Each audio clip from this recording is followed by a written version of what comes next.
binaklas ko nga pala ulit ng aking karburador. Yan, nabakasin ko ulit to. Yan. Kung bakit ko binaklas, kasi nagpapalit ako ng jettings.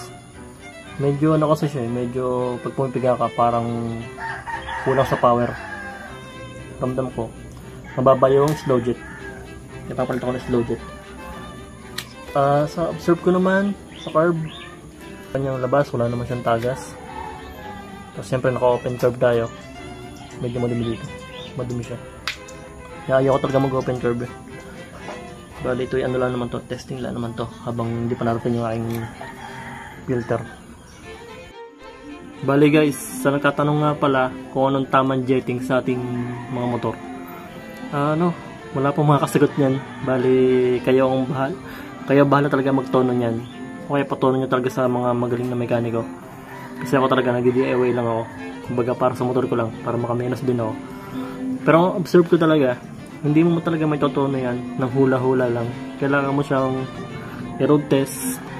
Tapos hindi rin siya pwede magtanong. Hindi ka pwede magtanong sa mekaniko kung sabihin mo na ano po yung jetting sa motor ko. Walang ganun. Dahil kailangan mo talaga siya itono. Kasi dito naman, inobserbahan ko na kahapon dahil ganyan nangyari. Pag pumipiga ako, medyo bibitin. Kaya papapalit ako ng jettings. Medyo tataas ako ng konti yung kanyang slow jet. Pero hindi ko sinasabi na yun talaga magiging jetting slow. Pwede pa akong tumaas pag minaramdaman pa akong hindi maganda. Pwede rin bumaba pa. Ganun lang yun. Bali ito, babuksan ko lang. Bali dito nga pala guys, sa nagtatanong kung bakit daw may mga tagas yung kanilang motor. Una-una yung check dito sa kanyang goma dito. Yan, yung sealed na yan.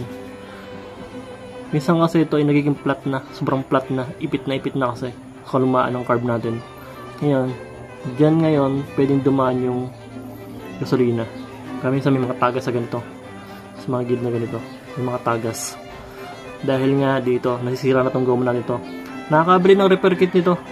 Mura lang naman to. Nasa 100 plus lang repair kit ito. Yung 100 to 300 pesos sa mga shop.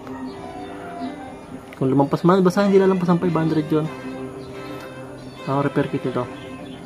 Kaya pag may tumagas, check nyo na agad. Bukod sa manifold, meron kasi may time na pag may tagas, ayaw mandar. Ibig sabihin nun, baka may tama yung pinaka-sealed niya sa manifold. Meron din sealed yung manifold eh. Baka may tagas doon, inyong check. At baka yun ang may problema, kaya ayaw mandaran yung motor. So nagtatanong lang naman. At sa mga alam naman, share nyo naman. Hindi po ako pro, pero may experience lang. Na-experience ko lang sa dating mga motor ko. Naging mga problema. Dala yun lang. Papalit lang ang jettings tapos kabit niya. Hindi talaga ganun kadali mag-tono ng carb. Bukod sa pagkababaklas, lalot mi yung ating motor. Hindi ganun kadali. Tapos siyempre, totono mo siya. Kailangan talaga ng oras. Araw. Minsan di lang araw. Depende sa magagaling na magtono. Minsan isang tono lang kuha na nila. Pero kagaya ko, DIY lang ako. Tapos siyempre kung kailan ako may time, bawa na tono ko to ngayon, pag may problema siya, ilang araw pa ulit bago ko siya maayos. Kasi nga may mga ginagawa din ako iba. Tapos observe lang ako. Tapos pinapakaramdaman ko pag nanakbo, pinapakaramdaman ko kung saan may kulang, gano'n, habang ginagamit yung motor ko. Tapos unti-unti ko siya nakukuha. Hindi ko lang kasi tinanggal yung gasolina. Mas maganda kasi pagka ganito na hindi mo natanggalin yung gasolina. Malalaman mo lagi kung may leak. Pagtutunnel yun ito, kailangan balance. Palitan. Yan, higpit. Sa kabila naman, higpit. So, hanggang sa humigpit na siya. Tapos pupunasan nyo lang yung mga gilid. Yan. Dito malalaman nyo kung may leak yan. Yan. Pag tinob yung ganyan, malalaman kung may leak. Yan. Wala naman leak. Bali dito, napansin ko may nalabas siyang gas. Ibig sabihin, gas din pala yung napunta rito. Gasolina din. Nataas dito. Lalabas siguro dito yan. Napansin ko lang. You know. Siguro pag nag-overpressure, ayun ko lang din, tataas yung gas dito, lalabas dito, ihigupin din, dagdag under din. Yan. Okay na. Salpa ko na to. Itong baso natin, wala pa rin gas-gas. Kahit nagamit na siya na nagamit. Ayan o. Ito madumi lang ito. Pero hindi siya gas-gas.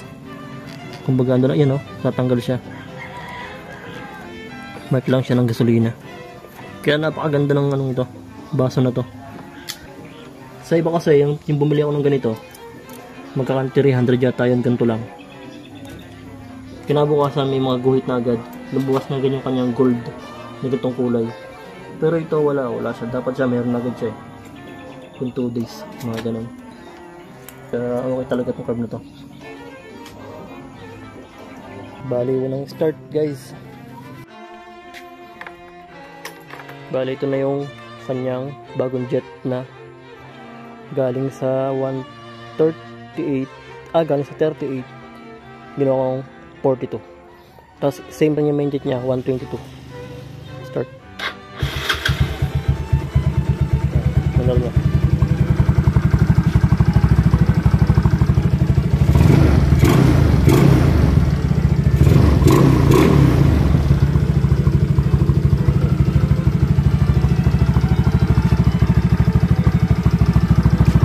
Wala yan ang minor niya. Sakto lang. Pag piniga mo, ganda.